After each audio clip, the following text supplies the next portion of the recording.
मत्ती 27 अध्याय 44 पद।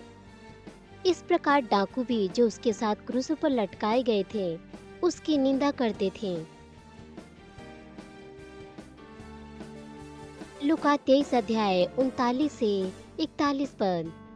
जो कुकर्मी लटकाए गए थे उनमें से एक ने उसकी निंदा करके कहा, क्या तू मसीह नहीं? तो फिर अपने आप को और हमें बचा। इस पर दूसरे ने उसे डांट कर कहा, क्या तू परमेश्वर से भी नहीं डरता?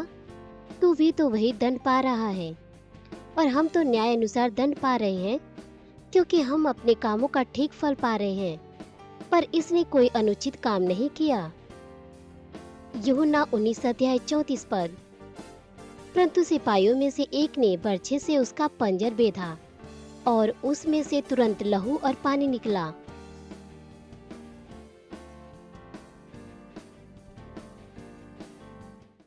मसीह में प्रिय भाई और बहन और प्रिय दर्शक, क्रूस के संदेश के ये 17वां भाग है। पिछले सत्र में हम यीशु के क्रूस आरोहण के प्रावधान के विषय में बतौले रहनी, जिसमें उनकर हाथ और पैर में कील ठोकल गये और उनकर कपड़ा उतार दियल गये।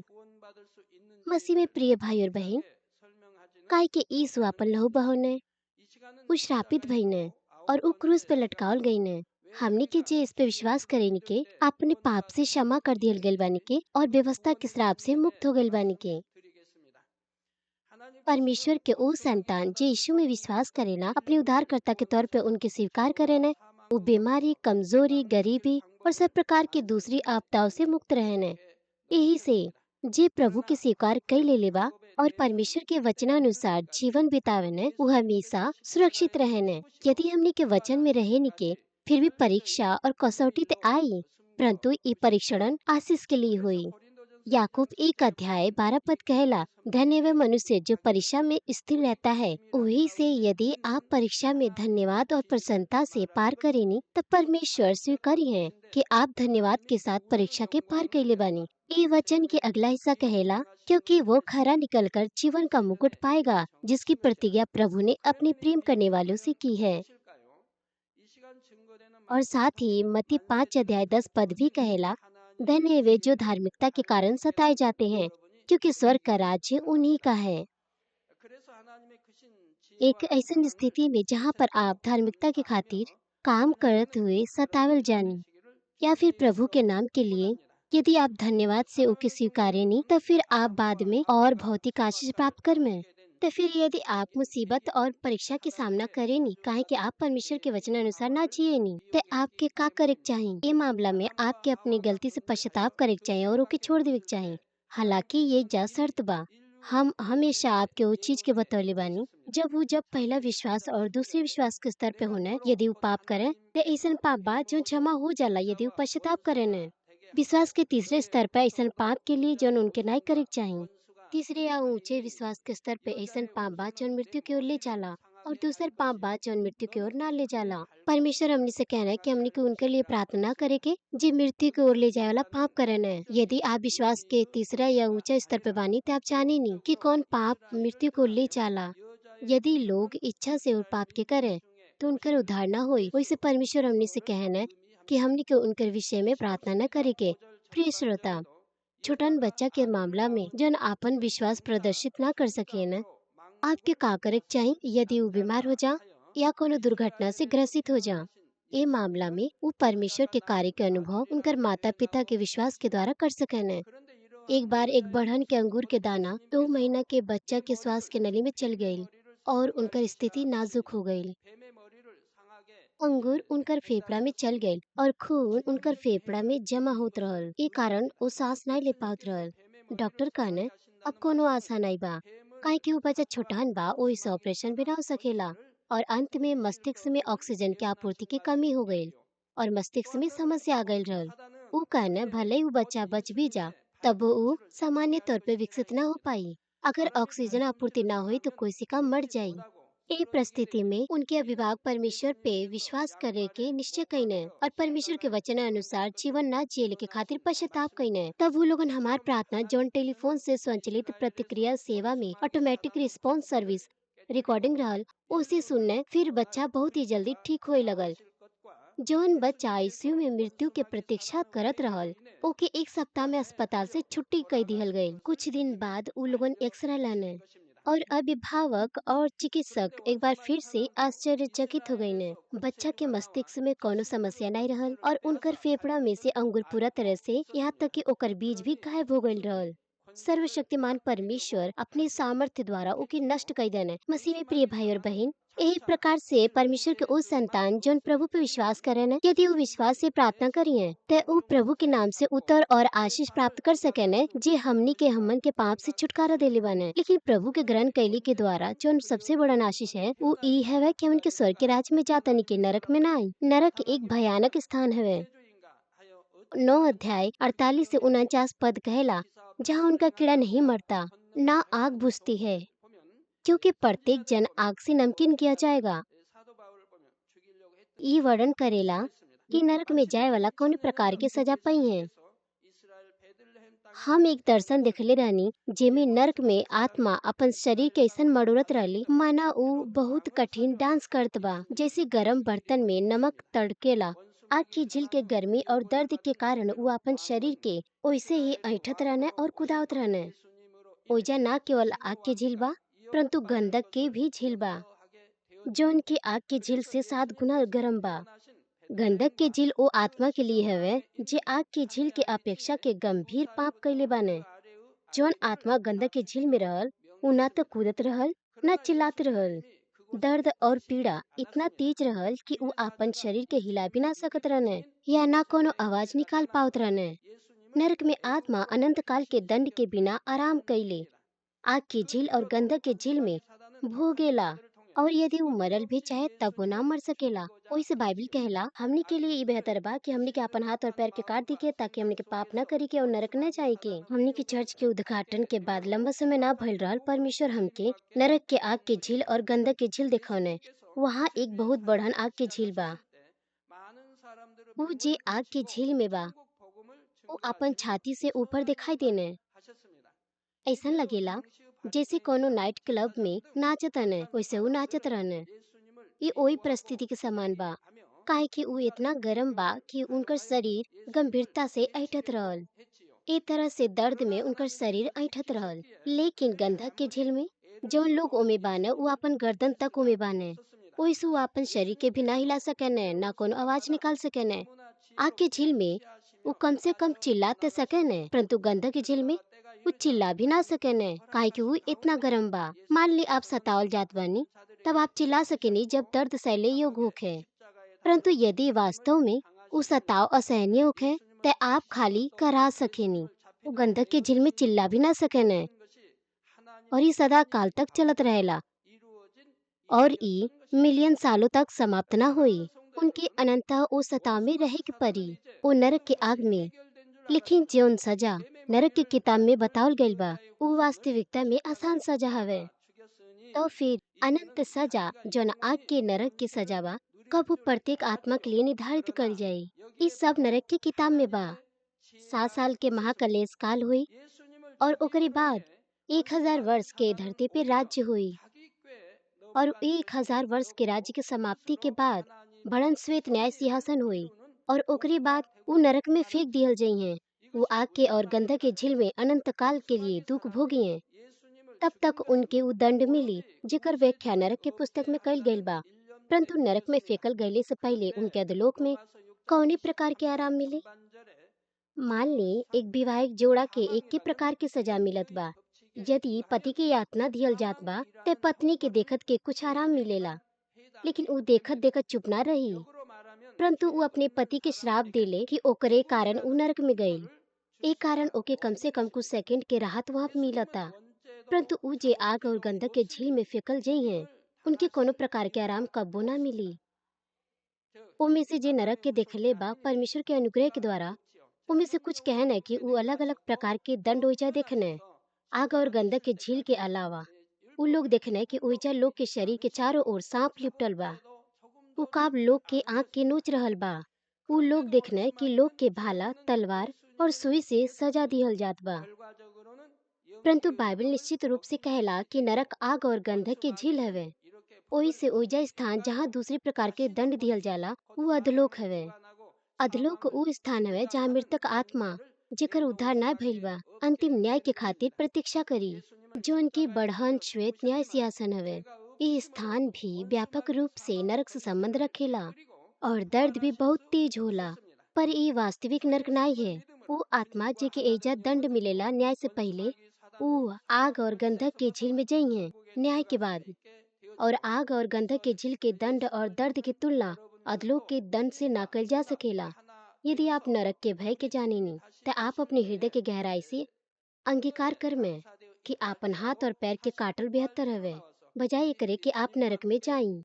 जब हमके ये भयानक नरक के बारे में पता चलल, ते हम बार बार अपने मन में निश्चय कईनी कि हम निश्चय कोनो भी सदस्य के ए नरक में गिरे ना दें।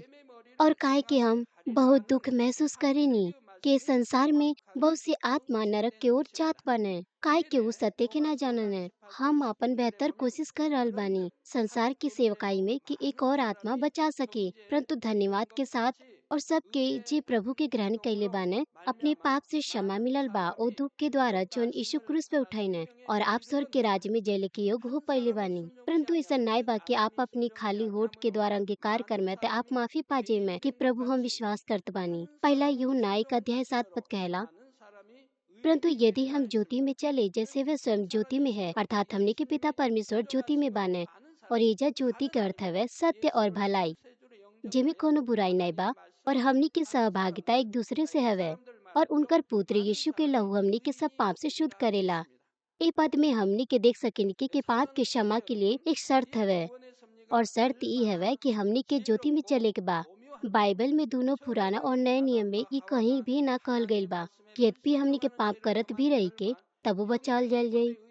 परमेश्वर भविष्यवक्ता यीशु और यीशु के चेला इस शिक्षा मन के देले बाना उ ई हवे कि हमनी के पाप के दूर करेके बा और पवित्र बन जाएके बा। मत्ती 7 अध्याय 21 पद कहला, जो मुझसे हे प्रभु कहता है उनमें से हर एक स्वर्ग के राज में प्रवेश ना करेगा, परंतु वही जो मेरे स्वर्ग के पिता की इच्छा पर चलता है। खाली तब हमनी के जब पश्चाताप करें के, पाप के छोड़ देने के और फिर से पाप करने के प्रयत्न न करें के और ज्योति में चले के, तो हमनी के पाप यीशु के लहू के द्वारा क्षमा कर जा सकेनी। जब यीशु क्रूस पर लटकाल गइल ने, बहुत से लोग क्रूस के चारों ओर जमा रहने और यीशु के उपहास और अपमान करत रहने। उस समय ओजा दो अपराधी यीशु के दोनों ओर लटकाल गइल ने। मत्ती 27 अध्याय 44 पद कहला, इसी प्रकार डाकू भी जो उसके साथ क्रूस पर चढ़ाए गए थे उसकी निंदा करते थे। परंतु लूका 23 अध्याय 39 से 43 पद कुछ अलग बात कहेला। जब एक अपराधी यीशु पे अपमानित से वार करत रहल, दूसरा अपराधियों के डटले, तो फिर बाइबल में ए तरह के अंतर काहे पावल जाला? इहो भी परमेश्वर के कार्य हवे। परमेश्वर चाहत रहने कि बाइबल के पाठक जब बाद में एके पढ़िए तो ऊ दृश्य के वास्तविकता में अनुभव कर सकिए। यीशु के क्रूस आरोहण के दृश्य आज के समान कोनो वीडियो के द्वारा अंकित ना कइल जा सकेला और खाली शब्द में ही लिखल जा सकत रहल।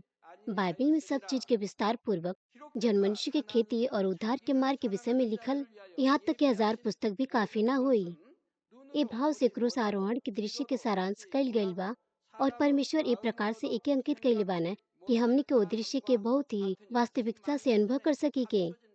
आप ये दृश्य के कल्पना करे के कोशिश काहे न करेनी? गुलगुता में 3 क्रूस बा और ओइजा भीड़ जौन ओइजा इकट्ठा बा ऊंचा ऊंचा आवाज में बात करत बाने, और रोम के सैनिक अपना भाला और तलवार के द्वारा भीड़ के रोकत बाने, और लोग अर्धगोलाकार स्थिति में क्रूस के चारों ओर खड़ा बाने और बीच में सैनिक बाने। कुल ए प्रकार से व्यक्ति कौने तरफ बा वो अलग अलग बात के उनके अनुसार सुनत रहने। क्रूस ऊंचा स्थान पे रहल और भीड़ निचला स्थान में रहल।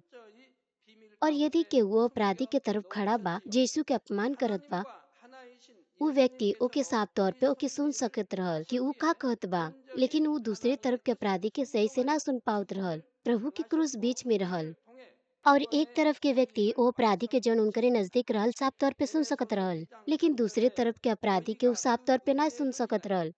वही से दूसरे तरफ के अपराधी जब पहले अपराधी के डटले तो वो तरफ खड़ा व्यक्ति वो अपराधी के साफ तौर पे ना सुन पावत रहल, और ऐसन भी लगत रहल कि वो दूसरा अपराधी यीशु से बात करत बा जौन के बीच में रहने, जबकि वास्तविकता में वो पहला अपराधी से वो बात करत रहले। वही से ऐसा लगत रहल कि वो यीशु से बात करत बा। वही से ऊ लोगन उनके साफ तौर पे ना सुन पाने, काहे कि ओजा बहुत शोर होत रहल, ओजा ताना मारल जात रहल, उपहास उड़ाल जात रहल। और काहे के अपराधी भी क्रूस पे मरत रहने, वैसे उ साफ तौर पे बात ना कर पावत रहने। ऐसन स्थिति में वो अपराधी जे पश्चाताप कैले, वो दूसरा अपराधी के डटले जौन यीशु के अपमान करत रहल। लेकिन वो व्यक्ति जौन वो अपराधी के तरफ खड़ा रहल जौन यीशु के अपमान करत रहल, ओके ऐसन लगल कि वो अपराधी वो पश्चाताप कैले, ओहो यीशु के अपमान करत रहल। लेकिन कोनो व्यक्ति जौन ओ अपराधी के तरफ खड़ा रहल जौन पश्चाताप करत रहल और यीशु के सामने वो साफ तौर पे सुन पावत रहल। दोनों यीशु और ओ अपराधी के बात और वो साफ तौर पे लिखने। हालांकि सर्वशक्तिमान परमेश्वर सही और गलत और सही से लिखा सकत रहने जौन कुछ भइल रहल और वही प्रकार से ओके अंकित कई सकत रहने। लेकिन ए अभिलेख में ई प्रकार से भिन्नता पावल जाला, वो यही से भइल ताकि जे बाइबल पढ़े पवित्र आत्मा की प्रेरणा के द्वारा वो वास्तविक स्थिति के यथार्थवादी तौर पे महसूस कर सके कि जैसे मानो वो स्वयं वो दृश्य के देखत होके। बाइबल के तमाम 66 किताब परमेश्वर के प्रेरणा के द्वारा लिखल गईल बा, ओमे कोनो प्रकार के गलती या दोष नहीं बा। प्रिय श्रोता, बहुत घंटा तक बहुत प्रकार के दर्द के यीशु क्रूस पे सहने और अंत में आपन सांस देने यूहन्ना 29 अध्याय 31 पद कहेला, इसलिए कि वह तैयारी का दिन था कि शब्द के दिन शव क्रूस पे ना रहे, काहे कि उस शब्द के एक विशेष दिन रहल। यथा यहूदियों ने पिलातुस से विनती की कि उनके टांगे तोड़ दी जाए कि उन्हें वहां से ले जाया जा सके। वो दिन शुक्रवार के रहल जब यीशु क्रूस पे लटकाल गयल रहने। दूसरे दिन शनिवार रहल जौन यहूदी के लिए शब्द रहल, काहे कि शपथ के दिन छापित शव क्रूस पे ना लटकल रह सकत रहल। यहूदी राजपाल से पूछने कि शव के क्रूस पे से नीचे उतार दियल जा। यदि आप उ जे क्रूस पे लटकल बाने उनका टांग तोड़ में तो उ अपन शरीर के भार अपन टांग पे और अधिक समय तक ना संभाल सकेनी, वही से उनका दम घुटी और उ जल्दी ही मर जाई हैं। दो अपराधी जो यीशु के दोनों ओर रहने उनका टांग तोड़ने के बाद उ ले जायल गई ने, लेकिन यीशु के साथ ऐसा ना रहल। सैनिक देखने कि यीशु के सांस पहले ही बंद हो गई रहल। उ लोगन उनका टांग ना तोड़ने। भजन संहिता 34 अध्याय 29 से 20 पद कहेला, धर्मी पर बहुत सी विपत्तियां पड़ती तो है। एकर मतलब ई हवे कि शैतान धर्मी मनुष्य से बहुत नफरत करेला, यद्यपि धर्मी ओकुन के कोनो हानि भी ना पहुँचावेने। ई दुष्ट लोग धर्मी के मारे की कोशिश करेने, परंतु यहोवा उनको उनसे मुक्त करता है। वैसे हमनी के परमेश्वर हमनी के मुक्त नहीं करेने तो हमनी के त्याग महसूस करेनी के, लेकिन परमेश्वर हमन के संरक्षा करेने और हमनी के मुक्त करेने। उ उनकर हड्डी के रक्षा करेने और ओमे से एक भी ना टूट पावेला। ई भविष्यवाणी जौन पुराना नियम बा सब पूरा हो गईल। यीशु सारा मानव जाति के पाप के लिए क्रूस पे चढ़ना, परंतु यीशु स्वयं पापी नहीं रहने। वो धार्मिक व्यक्ति रहने जो कि निर्दोष और निष्कलंक रहने। परमेश्वर यीशु को सुरक्षा दियने, वही से यीशु के कोनो भी हड्डी ना तोड़ल गईल, जैसे कि पुराना नियम में भविष्यवाणी कईल गईल बा। और साथ ही गिनती 9 अध्याय 12 पद में और निर्गमन 12 अध्याय 46 पद में परमेश्वर इजरायली लोग के मेमना के खैले के आज्ञा देले रहने, लेकिन उनकर हड्डी तोड़ने की अनुमति ना दियने। बाइबल में मेमना यीशु के प्रतीक हवे, जैसे भविष्यवाणी कईल गईल यीशु के हड्डी ना तोड़ल गईल। यूहन्ना 19 अध्याय 34 पद कहला, परंतु सैनिकों में से एक ने बर्छी से उसका पंजर बेधा और तुरंत उसमें से लहू और पानी निकला। यीशु के सिर और चेहरा कांटा के ताज के कारण लहू से ढकल रहल और उनकर पूरा शरीर भी कोड़ा के मार से कटल रहल। उनकर शरीर चारों ओर लहू से बहुत ही दयनीय हालत में रहल। यीशु के इतना दयनीय अवस्था में देखले के बाद और ई देखले पर भी कि वो पहले से ही मर गए रहने, तब वो उनके बर्छा से बेधने, जिसे हिंसक पशु मरल पशु के फाड़ेला, वो कुल ते उनके भाला से छेदने। वो कुल ऐसन दुष्ट और निर्दय काम करने कुल खाली एके देख के हमनी के देख सकेनी कि मनुष्य कितना दुष्ट बा। आज पाप प्रचलित बाटे और ई दुष्टता यीशु के समय से कहीं ज्यादा बा। यद्यपि हमनी के उनके सृष्टिकर्ता परमेश्वर पर विश्वास कैले के खातिर ऐसा स्पष्ट गवाही दिखावे नी के दुष्ट लोग तबो परमेश्वर पे विश्वास न करल चाहेने। वो संसारिक लालसा के पीछे जाने और पाप से और भी कलंकित होत जाने। जे अधिक दुष्ट बा उनके सतावेने और घृणा करेने जे उनके सुसमाचार के प्रचार करेला। यदि हमने यीशु मसीह के नाम से चमत्कार करेनी के और चिन्ह और आश्चर्य कर्म दिखाने के ते ओइजा बहुत से लोग बाने जे परमेश्वर के विरोध में उठ खड़ा होने, तब वो यीशु वो सब लोग के लिए क्रूस पे चढ़ने। हम आशा करत बानी कि आप अपन हृदय में वो परमेश्वर के प्रेम के लिए जे आपन इकलौता पुत्र दे दिए ने और प्रभु के प्रेम के लिए जे आपन संपूर्ण जीवन पाप के लिए दे दिए ने धन्यवाद करल जाई। प्रिय भाई और बहन, यीशु के भला से बेधल गईल लहू और पानी बहिले में आत्मिक अर्थ पावल जाला। सबसे पहले ये बात के प्रमाणित करेला कि यीशु पृथ्वी पे मनुष्य के रूप में आईने। यूहन्ना 1 अध्याय 14 पद कहेला कि यीशु वचन हवे जो इस पृथ्वी पर देह में होकर आया। एकर अर्थ हवे परमेश्वर जी आत्मा हवे, एक मानव देह में अइने, काहे कि ऊ एक मनुष्य के रूप में अइने उनकरे पास उद्धारकर्ता बनने की योग्यता बाटे। मनुष्य जाति के उद्धारकर्ता बनने के पहला शर्त ये हवे कि ऊ मनुष्य होए के चाही। स्वर्गदूत या पशु मानव जाति के उनके पाप से मुक्त ना कर सकेला। केवल एक मनुष्य दूसरे मनुष्य के पाप के मुक्त कर सकेला, वही से ऊ उद्धार प्राप्त कर सकेने। इस प्रकार से यीशु मानव शरीर में होके ए पृथ्वी पर अइने जेकर हड्डी और मांस हमनी के जैसन रहल। इस प्रकार से एक बार फिर से सिद्ध करे के खातिर कि यीशु के पास मानव शरीर रहल। ई लिखल गइल बा कि जब बरछा से उनके बेधल गइल तब पानी और लहू ओमे से निकलल। दूसरा, यीशु के बहत लहू और पानी ई गवाही देला कि मानव जाति जेकरे पास शरीर बा ऊ ईश्वरीय सभा में हिस्सेदार बन सकेला, अर्थात आप और हमहू ईश्वरीय स्वभाव में भागी हो सकेनी के। मत्ती 5 अध्याय 48 पद कहेला, इसलिए चाहिए कि तुम सिद्ध बनो जैसा तुम्हारा स्वर्गीय पिता सिद्ध है। पहला पतरस 1 अध्याय 16 पद कहेला, पवित्र बनो क्योंकि मैं पवित्र हूँ। ये आज्ञा हवे। परमेश्वर हमने के आज्ञा देना है कि हमने के संपूर्ण बने के काहे क्यों संपूर्ण बने और पवित्र बने के काहे क्यों पवित्र बने। यदि आप कहनी के हमारा आत्मा ते इच्छुक बाटे पर हमार शरीर कमजोर बा, ई खाली बहाना बनावल है जेकर कोनो अर्थ नहीं हवे। ई ऐसन लोग के लिए रहल जेकरे पास पवित्र आत्मा नहीं रहल। हमनी के पिता परमेश्वर पवित्र और संपूर्ण बने, ओइसे ऊ चाहतन है कि उनकर संतान भी पवित्र और सिद्ध होखे। फिलिपियो 2 अध्याय 5 पद कहेला, इस प्रकार का स्वभाव आपका हो और किस प्रकार के स्वभाव जैसन यीशु मसीह में रहल। परमेश्वर हमने से कहन है कि यीशु मसीह के समान हमने के स्वभाव रखी के। दूसरा पत्रस 1 अध्याय 4 पद कहला, जिनके द्वारा उसने हमें बहुमूल्य और बहुत ही बड़ी प्रतिज्ञाएं दी है ताकि उनके द्वारा तुम उस सराहट से छुटकर जो संसार के बुरी अभिलाषाओं से होती है ईश्वरीय स्वभाव के सहभागी हो जाओ। हमने के ए ईश्वरीय स्वभाव में सहभागी होखे के बा। यीशु के शरीर मनुष्य के समान रहल, परंतु ऊ पूरा जीवन काल में बिना पाप कइले वो पवित्र जीवन जियन, काहे कि उनकरे पास हमने के ही स्वभाव समान स्वभाव रहल।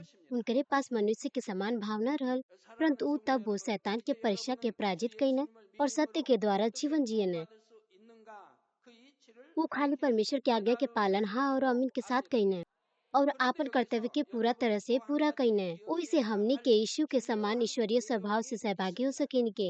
यदि केहू प्रभु पे विश्वास करेला और जो शिली प्रार्थना करेला और आपन श्रेष्ठ प्रयत्न करेला, वो परमेश्वर से अनुग्रह और सामर्थ्य प्राप्त कर सकेला और पवित्र आत्मा की सहायता से पाप और बुराई के दूर करे। तीसरा, यीशु अपन लहू और पानी बहाने वो ये बात के सच्चाई के प्रमाणित करेला कि हमनी के सत्य जीवन और अनंत जीवन यीशु के लहू और पानी के द्वारा प्राप्त कइले बानी के। यीशु के लहू जे में ना तो कोनो मूल पाप ना तो कोनो स्वयं के कइल गइल पाप रहल। ई बहुमूल्य पाप हवे जे में कोनो दोष या कलंक नाई। हमनी के पाप क्षमा कइल जा सकेला और हमनी के अनंत जीवन ई लहू के द्वारा प्राप्त कर सकेन के, काहे कि यीशु अपन बहुमूल्य लहू बहाने। और साथ ही पानी आत्मिक तौर पे वचन के दर्शावेला, जौनी सीमा तक हमनी के परमेश्वर के वचन के सुनेन के और उनकर अभ्यास करेन के हमनी के पाप के दूर कर सकेन के और धार्मिक बन सकेन के। वैसे लहू और पानी जौन यीशु बहाने ऊ सामर्थ लहू और पानी हवे जौन हमनी के बदल सकेला और जीवन के लहू और पानी हवे जौन हमनी के मृत्यु से बचावेला। यीशु के लहू और पानी बहावल एक बार फिर से साक्षी देला कि हमनी की क्षमा कर दियल गइल बानी के और परमेश्वर के वचन के द्वारा सामर्थ्य प्राप्त करके जीवित रहे के सत्य जीवन पौले बानी के। आई हम इस संदेश के निष्कर्ष आपके देम।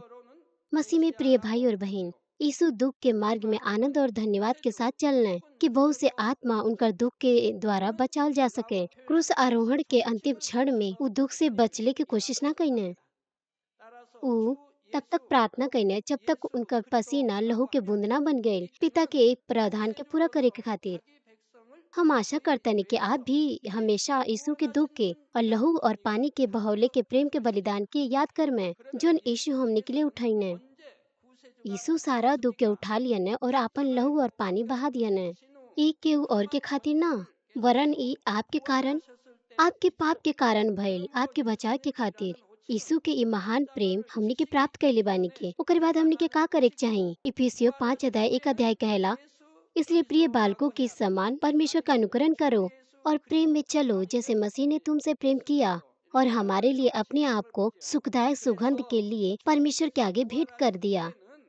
हम आशा करते हैं कि आप प्रभु के प्रेम के अपने हृदय में अनुभव कर में और एक याद रख में और पाप और बुराई के जल्दी से दूर कर में और परमेश्वर के खोल स्वरूप के पुनरुत्थि से प्राप्त कर में। हम प्रभु के नाम से प्रार्थना करतनी कि आप अंतिम दिन में स्वर्ग राज्य में प्रवेश कर में और प्रभु के प्रेम के प्रशंसा कर में पूरी तरह से और अनंत जीवन के आनंद ले में। आमीन।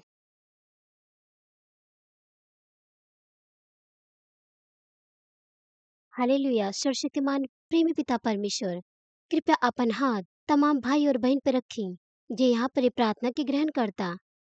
उनकर हृदय में विश्वास के बोई और उनका नकारात्मक विचार और शक के दूर करी। तमाम कलेश और आजमाइश उनके छोड़ के चल जा। पवित्र आत्मा के आग के द्वारा सिर से लेकर पैर तक उनकर तमाम बीमार और दर्द भरल अंग के जला दी। यीशु मसीह के नाम से हम आज्ञा देतनी, शत्रु दुष्ट और शैतान तमाम बीमारी, रोगाणु, विषाणु और निर्बलता दूर हो। ज्योति उनके पे चमके। उनकर तमाम असाध्य और अंधकारी रोग पवित्र आत्मा के आग के द्वारा झुलसा दी।